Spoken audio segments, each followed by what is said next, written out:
નમસ્કાર G9 ગુજરાતી ન્યૂઝમાં આપનું સ્વાગત છે। નજર કરીએ સમાચાર પર। ગરીબીમાં જીવવું અને ગરીબ હોવું તે ગરીબ પરિવાર જ જાણી શકે। તેવામાં ધોરણ 10 બોર્ડનું પરિણામ જાહેર થયું છે અને ગરીબ પરિવારના દીકરાએ પોતાના માતા-પિતાની મન મર્યાદા વધારી અને સારી ટકાવારી લાવી પરિવારનું ગૌરવ વધાર્યું છે। સુરતના મધ્યમ પરિવાર એટલે કે સિંગલ રૂમ રસોડામાં રહેતા અને પોતાનું ગુજરાન ચલાવતા મધ્યમ ગરીબ પરિવારના દીકરાએ પોતાના માતા પિતાનું નામ રોશન કર્યું છે અને ગરીબ હોવું તે કેટલું હોય છે તેવી પરિસ્થિતિમાં પણ પોતાની જાતથી મહેનત કરી ભણી ગણીને સારું પરિણામ લાવી લોકોના દિલમાં જગ્યા બનાવી છે। સાથે જ સ્કૂલના ટ્રસ્ટીઓ અને મેનેજમેન્ટ દ્વારા પણ આ મધ્યમ પરિવારના દીકરાને મદદરૂપ થઈ એક માનવતાનું ઉત્તમ ઉદાહરણ પૂરું પાડ્યું હતું। ત્યારે આ દીકરો સારી ટકાવારી લાવ્યો છે તેના માટે સહજાનંદ સ્કૂલના મેનેજમેન્ટનો પણ આભાર માન્યો હતો અને તેના માતા પિતાએ સર્વ લોકોનો આભાર માની રિઝલ્ટને બધા લોકોની મહેનત અને મદદથી મળ્યું છે તેવો આશાવાદ વ્યક્ત કર્યો હતો અને આગળ જઈને આ દીકરો દેશની સેવા કરે તેવી પણ આશા વ્યક્ત કરી હતી। મારું નામ પ્રતિકભાઈ સુદાણી છે। સહજાનંદ સ્કૂલની અંદર એક સંચાલક તરીકે છું। કેવી ટકાવારી આવી વિદ્યાર્થીઓમાં કેવો માહોલ?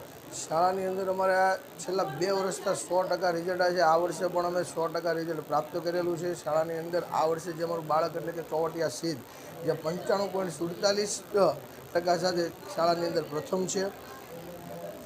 આર્થિક પરિસ્થિતિ નબળી સ્કૂલ દ્વારા કેવી સપોર્ટ કરે?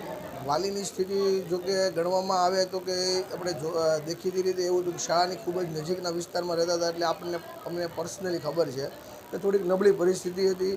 વાલીને રત્ન કલાકાર તરીકે કામ કરે છે અને એમના મમ્મી છે ઘરે હેન્ડવર્ક કરીને બાળકને શું ભણાવતા હતા એ અમને આઈડિયા હતો એટલે એને બને ત્યાં સુધી શાળાએ ખૂબ જ સપોર્ટ કર્યો છે। શાળાની અંદર એને જ્યારે જરૂરિયાત ઉદ્ભવી છે ત્યારે બાળકને આરો શાળા દ્વારા મહેનત કરાવવામાં આવેલી છે। ચોવટિયા સિદ્ધ મુકેશભાઈ કેવી ટકાવારી આવી અને શું કહેશો? 95.16 ટકાવાળી PR 99.47। ખાસ કરીને છેલ્લે નાઇટ રીડિંગમાં જે મહેનત કરાવી તે બહુ આભાર બદલ છે આ મારા સર પ્રત્યે। અને છેલ્લે મારા મમ્મીએ સવારમાં ઉઠાડે એ બધું એક્સ્ટ્રા કહેવાય કે આમ બહુ વધારે મહેનત કરવી પડે આમ। આર્થિક પરિસ્થિતિ નબળી છે, તમે તમારા મમ્મી પપ્પાને ઘરકામમાં કેવો સપોર્ટ કરો? ઘરકામમાં અમારે ડેલી સપોર્ટ કરવો પડે। આર્થિક પરિસ્થિતિમાં ચોપડા લેવાની ને બધે પેન ખરીદવાની ને એક્સ્ટ્રા ચોપડા બનાવવા પડે।